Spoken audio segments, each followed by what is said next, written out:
Hey guys, we just unbagged some really big, really cool fish. One of my favorites in recent years.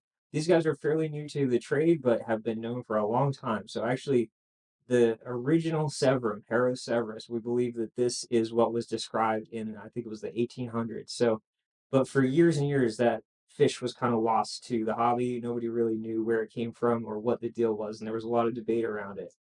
Maybe 8, 10 years ago, at the very latest, there was some new fish coming out of Colombia, including this Severum.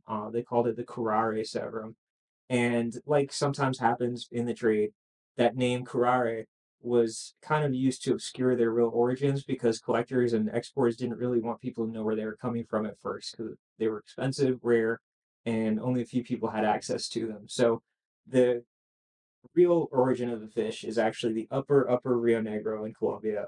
It's right on the Brazil and Venezuela border. That's a spot that I visited last year and traveled to with our suppliers to go work on fish supply chain and help packing and handling and care of the fish over there and try and find some new stuff. So I've actually been to where these guys come from, and I know the fishermen who collect them. I'm really excited to see the big show size specimens. They're just a beautiful fish. This is probably the prettiest of all naturally occurring Severum strains with that beautiful pink and red coloration throughout the gills, the spotting, super high contrast bars. This is a great fish. At that size, they're a cichlid. They're pretty pushy and aggressive, but they're not a crazy aggressive fish where you can only keep one in a tank.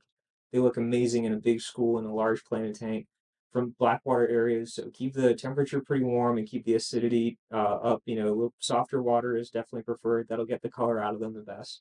But yeah, we're happy to offer these.